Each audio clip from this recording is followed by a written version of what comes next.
Informationella. Memos, I first want to say thank you very much for this wonderful presentation. Uh, this is the second in the row, the last 2 months, and I'm really glad to be part of the work that you are doing here on the ground through the Ufulu Pan-African Library.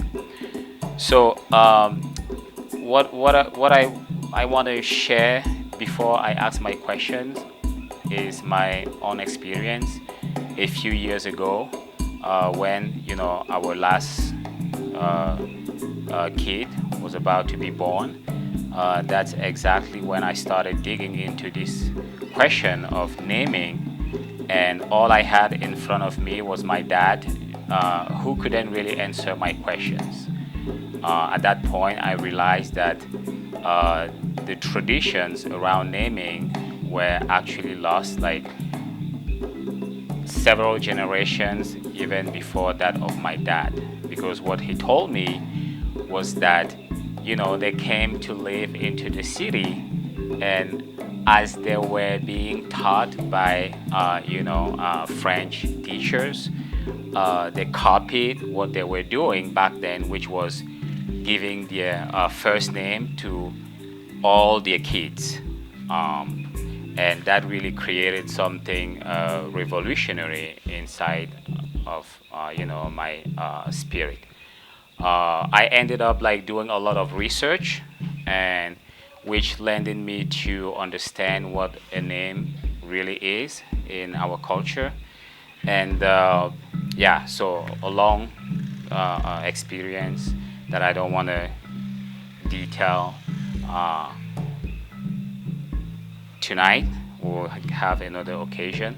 But let's jump to my question, which is what is the connection between, the name that we are given and actually those three magnetic field that you mentioned? I know you talk about the Ba being one of them, and you made a connection with the name Bamileke, for example. So if you could spend a few more minutes on that to explain, because that's something that I find really interesting. Thank you. As I was explaining earlier, as I was saying, our ancestors understood the spirit the soul to have three parts: the Ka, the Ba, and the Ak. The Ak is the electrical part, the part that the part that doesn't survive, that doesn't stay alive, that disappears after the death of the person. Is the electric energy. When you are looking at someone's EC, you will see this beep when the person dies. What goes is that arc. Now the bar and the car will survive. The bar is the part that contains the name.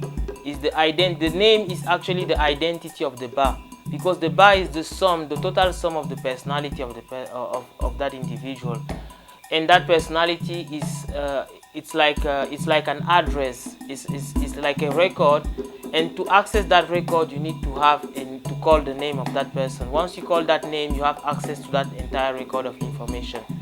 So once the person dies, the bar, which is the part that stays with the name, is it's like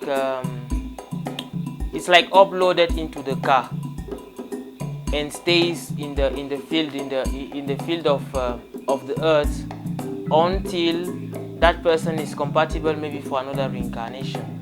So the name does survive. It survives within the bar, within the car, as I was explaining earlier. So as for the name, that is what happens to the name. I don't know if the question, if I answered the question properly. Yes.